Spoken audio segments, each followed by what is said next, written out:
In tonight's headlines, Twin Town residents take advantage of infrastructure works and what to do in the event of another tsunami warning.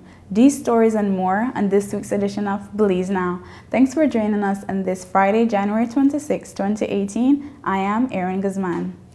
Belize has been affected by many tropical storms, hurricanes, and tremors, but a couple weeks ago, the coast of Belize was threatened by a natural disaster unusual to the country, a tidal wave or tsunami.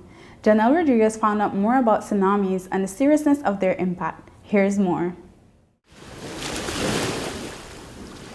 A few weeks ago, these beautiful beaches that most of us love to be on would have been the most dangerous place to be, as a tsunami warning was issued for the coast of Belize. While we were fortunate to not have experienced such a natural disaster, with the frequency of earthquakes in the region, there are certain facts that we should know about the immense sea waves that may consequently occur. Once you feel the earth shake and you live along the coast, the chances are, if you're alive, that's the first threat that you have survived, the shaking, the tremor from that earthquake. The second threat, more than likely, could be a tsunami. Take the necessary action. The recent tsunami threat happened in such a manner that Belizeans, especially those living along the coast, had little time to prepare. So, what should Belizeans do in the event that another tsunami warning is issued? In terms of tsunami, move away from the coast. Go to high ground. Get up to a second story building, a sturdy building, second story or third story. Basically, you want to move away from the threat of the waves. As a tsunami is approaching land, water may recede from the coast, exposing the sea floor and whatever else is lying beneath the water. After the warning was issued, some persons decided to witness the changes in the shoreline from a closer perspective. Colonel DeFore emphasized that if such a natural disaster were to affect Belize, repeating that practice will most likely be detrimental. Just move away from the coastline. Move away from the area that is likely to be affected. Do not go to the beach. Do not look at the waves. If you see the water receding, going out, that water is going to come back. We were fortunate on Monday last because it was a spring tide, according to the chief mate, which caused the water to go out and then it came back in, without any massive force, So it is key for people not to go to the beach. For example, had it been a tsunami and people were at the beach and they were looking at the waves or the water going out, if they were still there when the water was coming back and they could see the water, the wave coming in, it would have been too late for them. So we strongly advise people to stay away from this beach in particular, stay away from the coastline.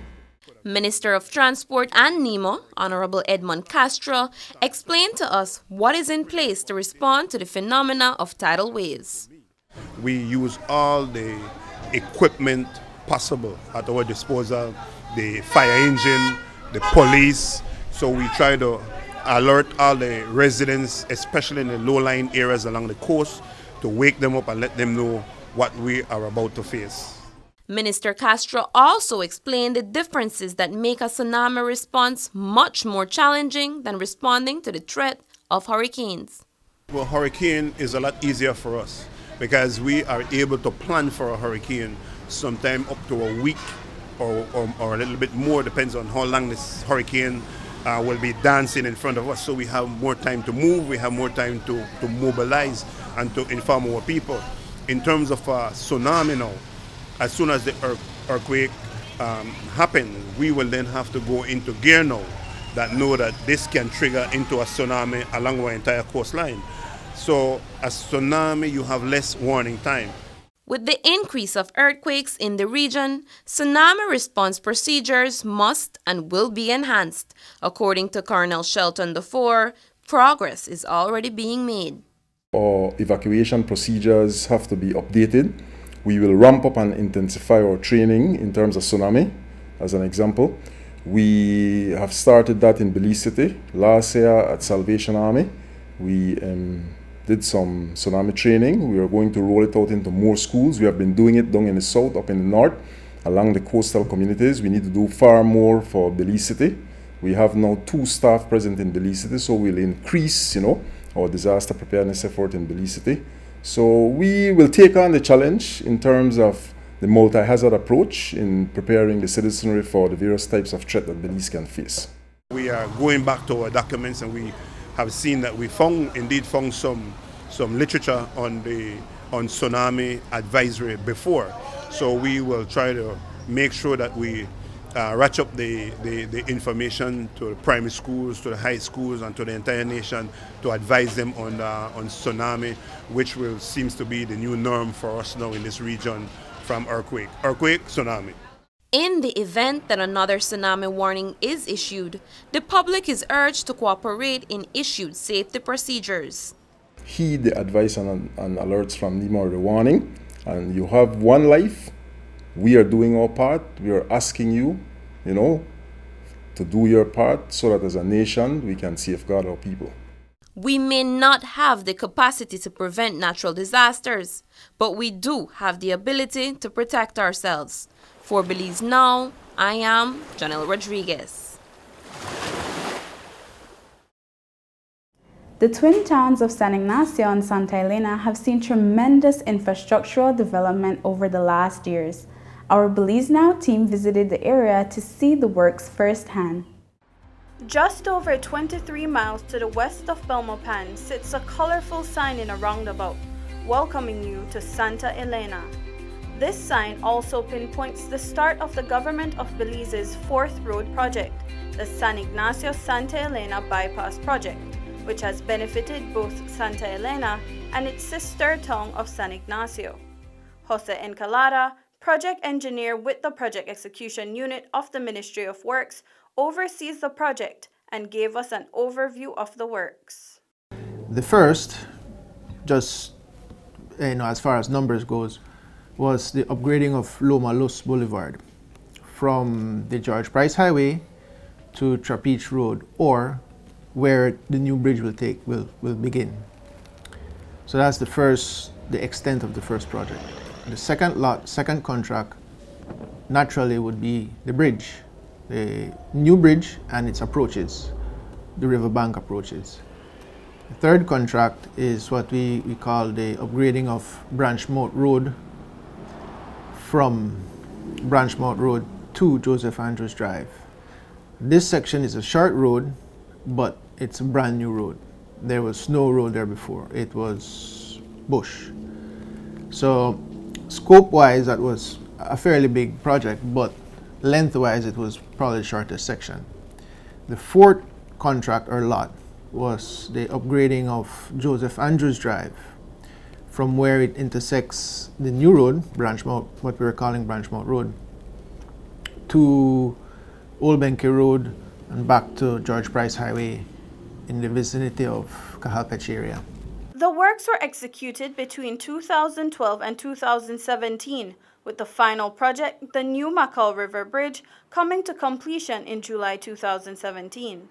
After an initial inspection of the Hawksworth Bridge and consultation by Halcro Limited in 1996, the government saw it necessary to design and construct a new bridge to relieve the historic Hawksworth Bridge of its daily burdens. Hawksworth is a single-lane bridge, a narrow bridge, and it was built in 1949, so by now you can expect it's coming to its service life. It's not necessarily modern structure. So with an increased population in the West and access to Guatemala, Central America, a second bridge crossing was important and was the main impetus for this project. Encalada detailed the features of the new bridge, which was built by Cisco Construction Limited at a cost of approximately 20 million Belize dollars. A high-level structure, 2 lanes with sidewalks on both sides. It's of entirely concrete construction, except for the railings, which are steel. And I think it's the longest bridge in Belize at this time. It has 5 spans, 4 intermediate supports, 2 abutments. And bridge approach roads, which were constructed on the riverbank, the riverbank approaches. So that was probably the biggest cost, the biggest contract financial wise. Although the initial project was broken into 4 contracts, extra monies from the project allowed for additional road improvements. And at the end, we still had some funds from the loan available, and we wanted to just continue adding on till those funds were used up. But CDB and the government decided to conglomerate all the funds and design some works to be done in Santa Elena. And that's how Lot 5 came about. Our particular project includes the upgrading of George Price Highway from more or less from the Loma Luz roundabout to the Hawkesbury Bridge approach. It includes the upgrading of Liberty Street, which is that very short street by Social Security and BWS that connects George Price Highway to George Price Avenue. George Price Avenue is also upgraded from its intersection with Loma Luz Boulevard to its intersection with George Price Highway at the approach of the Hawkesbury Bridge. While in San Ignacio, we took the opportunity to hear from the mayor of the 2 municipalities, Mayor Earl Trapp. All or most of our developments are geared towards improving the livelihood of our people. And infrastructure is a big part of it. As you know, you have noticed that we were able to work along with our able minister of Cayo Central, who led a big project that was in their need here in our community, which is a bypass bridge. And that bridge have definitely linked our municipalities together. We have seen businesses developing along that stretch from Loma Luz Boulevard right down across the bridge into Joseph Andrews Boulevard. In having new business, we get our unemployment rate goes down, and the people are buying. We have more tourists and visitors coming into our municipalities. We have our taxi operators that have been again commending us on a job well done, in that they have as well been experiencing less wear and tear on their vehicles. It means that it have helped them as well in their livelihoods, as in getting from point A to point B. It's a shortcut, less wear and tear, and it have brought up the property value along that path, and of course throughout our municipalities. And for those wondering what will become of the Hawkesbury Bridge and the low-lying wooden bridge, For the meantime, and from what we discussed, that will remain a one-way bridge. The low-lying bridge is key to pedestrians' convenience. So we are hoping that in the very near future, we'll be able to raise that a little more. the loan, which was provided by the Caribbean Development Bank with counterpart funding from the government of Belize, totals $60 million Belize dollars. The 5th leg of the project is expected to be completed in March 2019. After the break, we'll hear from residents of Santa Elena and San Ignacio about the infrastructural development in their towns. We'll be right back. Stay with us.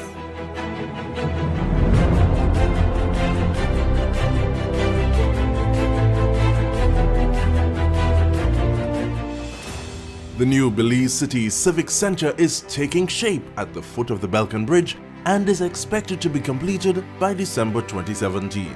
This multi-purpose mega facility will boast an air-conditioned interior with a seating capacity of 4,500, a FIBA certified wooden main court and 3 practice courts, offices, media boxes, and multiple locker rooms. Another basketball court with 24-hour access to the public and parking for 200 vehicles.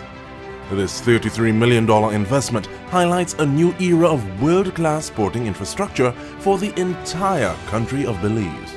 The government of Belize, moving Belize forward.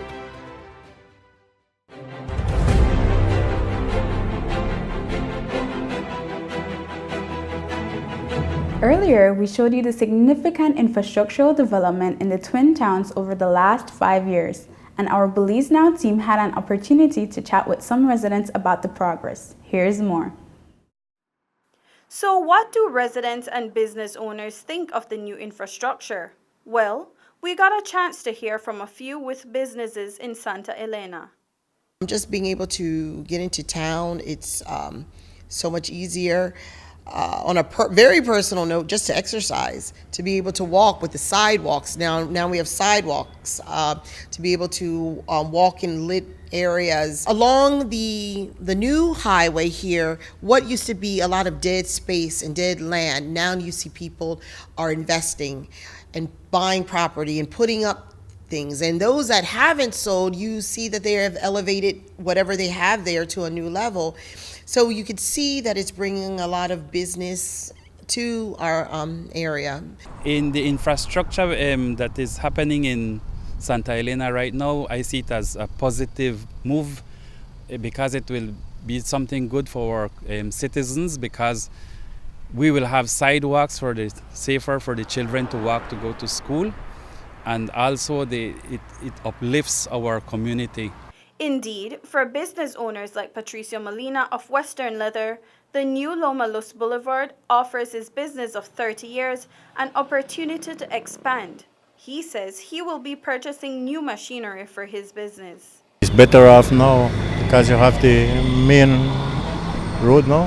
It helped me a lot because it's more closer, it's more easier than before. Before we were way on the back. No, way in the front now.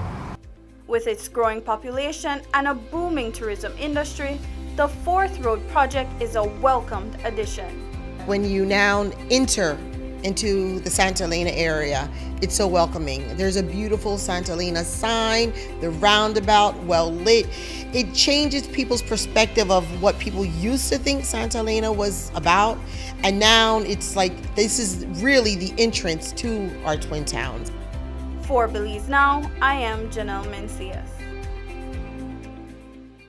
The Spatial Monitoring and Reporting Tool, SMART for short, was officially endorsed by the Government of Belize through the Ministry of Fisheries, Forestry, the Environment and Sustainable Development on Wednesday, January 24. The world's leading tool for conservation law enforcement monitoring, SMART, allows for easy interpretation of data used in planning, management action, and enforcement, using a combination of collected information and GPS technology. Keynote speaker and Minister of State Honorable Omar Figueroa spoke of how the government is already utilizing the technology gifted by the Wildlife Conservation Society. Through the use of smart technology, we are improving the process by which the forest and fisheries departments and their many non-state partners collect, store, communicate, and analyze data collected during patrols and wildlife monitoring, and to translate the information into focused management actions on the ground. The technology enables more accurate reporting of law enforcement activities and greater accountability on the use of patrol resources. In Belize, SMART is widely used in the marine areas and is now being used in many terrestrial protected areas by our partners throughout the country. At the gathering, WCS also officially handed over the equipment to the Fisheries and Forestry departments. The Fisheries Department was also gifted licensing equipment. In his remarks, Honorable Figueroa also made mention of the Sustainable Management Communication Strategies for Forest and Forest Fire Management, which were launched later in the morning. The tools were launched under the theme Forest for Life. The minister spoke of the importance of forests. Belize's forests are life sources. They are important for social, economic, and environmental viability of many local communities, providing goods and services and acting as a safety net for forest-dependent people. They provide us with significant environmental services and contribute to our national and local economic stability longer than any other industry. Today, forests remain as the basis for our tourism, forestry, energy, and water sectors. They are an integral part of our cultural heritage and national pride, but most profoundly, they remain a significant source of life and livelihoods for thousands of our rural and indigenous peoples. The minister also noted the important role the strategies will play in helping to protect Belize's forests. If our forests are to continue to play a crucial role in our sustainable development, then future communication activities will need to do more than just increase public awareness. In response to this, the Sustainable Forest Management Communication Strategy and the Forest Fire Management Communication Strategy deliverables under the Key Biodiversity Areas project will guide government, its partners, and key stakeholders in consistently providing information, increasing awareness, encouraging actions, building consensus, and promoting community participation in sustainable forest management processes. The strategies identify key sustainable forest management and fire management messages that encourage us to not only become aware of our forests, but also set limits to prevent excessive use of forests and the misuse of fires. Stay tuned for more stories after the break.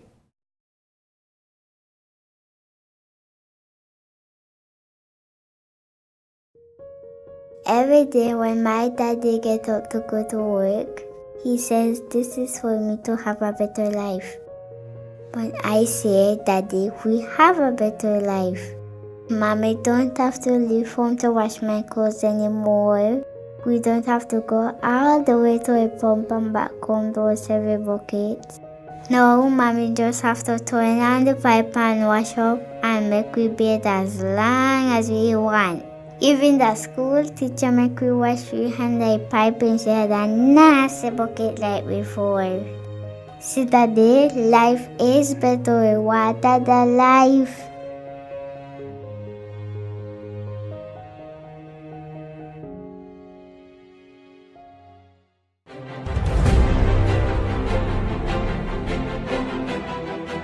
The government of Belize, through the Ministry of Works, signed a contract on January 16 with the Caribbean Civil Group Limited of Nassau, Bahamas.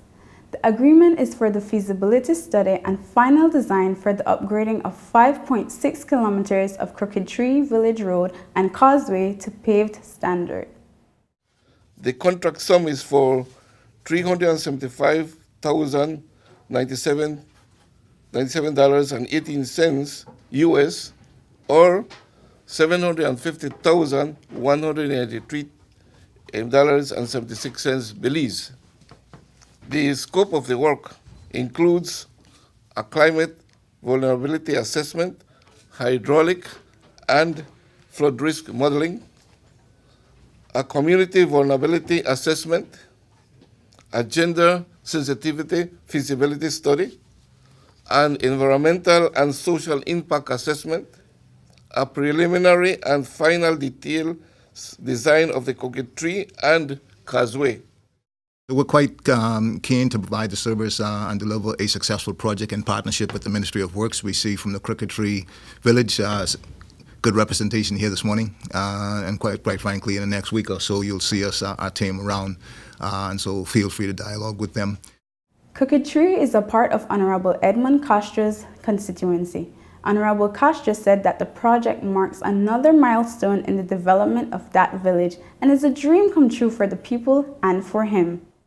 This will boost tourism. It will boost the way of life for our people.